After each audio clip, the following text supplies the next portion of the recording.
ఇప్పుడు మనం 2025వ సంవత్సరం ఫిబ్రవరి నెల 1వ తేదీ నుంచి 28వ తేదీ వరకు ద్వాదశ రాశుల్లో 6వ రాశి కన్య రాశి వారి జ్యోతిష్యం భూత భవిష్యత్తు వర్ధమానం ఎలా ఉందో మన జానకిరామ్ని అడిగి చూద్దామండి. ప్రశ్న శాస్త్ర ప్రకారం చూడు, జానకిరామ్ ప్రశ్న శాస్త్రంలో ఎలా ఉంది? కన్య రాశి వారి జాతకం చదువు, విద్య, ఉద్యోగం, చేసే పనిది, వృత్తి, వ్యాపారంది, తరించిన కార్యంది, వివాహ విషయంది, సంతాన విషయంది, కుటుంబ విషయంది, పర్సనల్ లైఫ్ది ఎలా ఉంది, దేశ సంచారంది, విదేశయాన యోగబలంది, వ్యాపార విషయంది, నమ్మిన పనిది, అడవపడ్డ పనిది, గృహ నిర్మాణ విషయంది. చూడు, ముఖ్యంగా కన్యరాశి వారి జాతకంలో చెప్పాలంటే సంతోషమాత వచ్చిందండి వీరి పేరు మీద.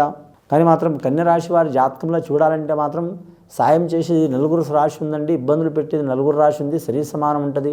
ఈ కన్యరాశి వారి జాతకంలో చూడాలంటే మాత్రం పంచమ స్థానంలో శని నడుస్తుందండి వారి పేరు మీద అని మాత్రం పంచమ స్థానంలో శని నడుస్తుంది. అలాగే మాత్రం 2025వ సంవత్సరం కరెక్ట్ వారి జాతకంలో చూడాలంటే మాత్రం ఉగాది ఘడియ లోపల మాత్రం సప్తమ స్థానంలో శని మొదలయ్యే అవకాశం ఉంది. కాబట్టి కొన్ని ఇబ్బందులు, చిక్కులు, చికాకులు వచ్చే అవకాశాలు ఉన్నాయండి.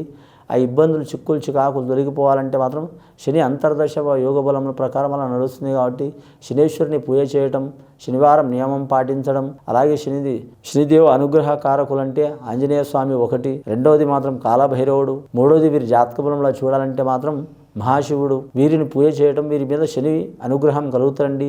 శని అనుగ్రహం కలిగిందనుకో మాత్రం మహామహా మేధావులు కూడా మాత్రం మామూలుగా ఉన్నవారు కూడా మహామహా మేధావులు అయ్యే అవకాశం ఉంది. మామూలుగా సామాన్యులుగా ఉన్న వాళ్ళు కూడా మాత్రం రాజు లెక్క, అంటే మన రాజరిక రాజ్యం అయితే కాదు, ఇది ప్రజాస్వామ్య దేశం కాబట్టి మాత్రం మినిస్టర్ లెక్క అయ్యే అవకాశం ఉంటుందండి. వారికి ఎక్కడ పోయినా గౌరవం లభించే అవకాశం ఉంటుంది. ఈ కన్యా రాశి వారు మాత్రం రాజకీయ రంగంలో అయితే రాణించే అవకాశం ఉంటుందండి. ఇబ్బందులు చాలా ఉంటాయి. కానీ మాత్రం ఇంకా వారికి మంచి జరగాలంటే మాత్రం మహాచండీ హోమం చేయటం చాలా వరకు మంచిది.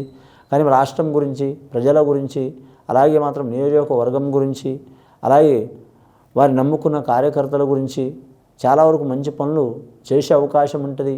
అలాగే గృహ నిర్మాణాల విషయంలో, అలాగే వీరి జాతకంలో చూడాలంటే మాత్రం ఏదైనా కార్యం విషయంలో, శుభకార్యం విషయంలో కలిసి వచ్చే అవకాశం ఉంటుంది.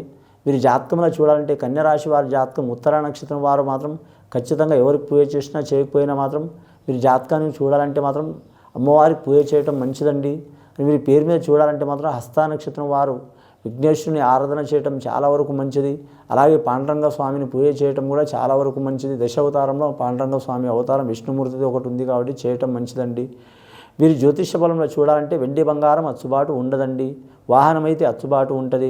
వాహనం మార్చడం కానీ, కొనటం కానీ, రిపేర్ చేయటం కానీ ఇసుంటి తప్పకుండా మంచి ఫలితాలు ఇచ్చే అవకాశాలు ఉంటాయి.